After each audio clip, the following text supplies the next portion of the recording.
How to help keep your insulin and other diabetes meds cool. With summer approaching, it's a perfect time to consider how to protect your insulin and other medicines so they work as they should.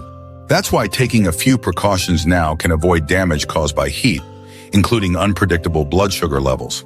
There are a number of simple and inexpensive ways to protect your medications so you can get outdoors, travel, or just relax in the sun. Why keeping insulin cool matters. If you've ever left insulin in a hot car, you might have noticed it turning cloudy. Similarly, if it freezes, crystals or particles may appear.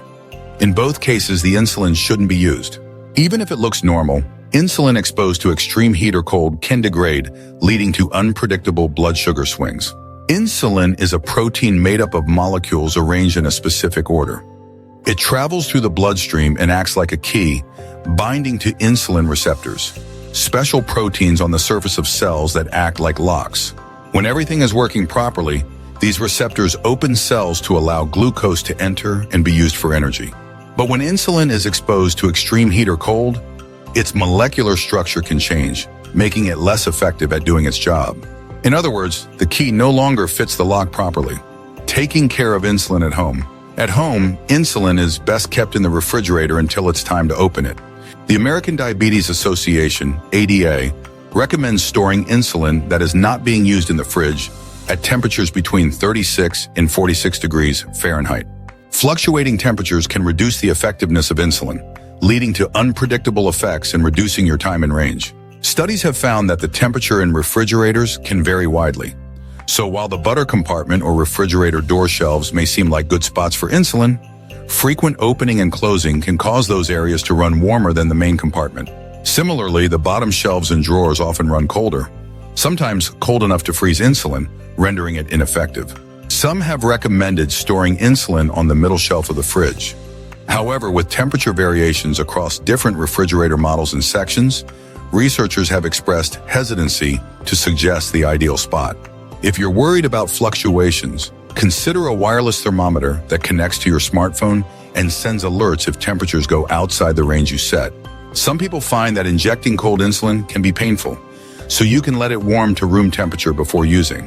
The ADA says it's fine to keep insulin at between 59 to 86 degrees Fahrenheit for about a month. How to store other diabetes medications. If you're using other diabetes or weight loss medicines that need refrigeration, such as a GLP-1 agonist like Ozempic or a dual agonist like Mounjaro, the storage recommendations are very similar to those for insulin.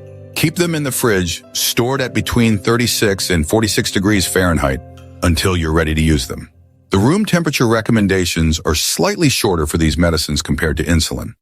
Once in use, you can store them at room temperature, up to 86 degrees Fahrenheit, for up to 21 days compared to about a month for insulin pens or vials. The medicine should always be clear and free of particles. As with insulin, keep them out of direct sunlight, never freeze them, and discard immediately if they do freeze.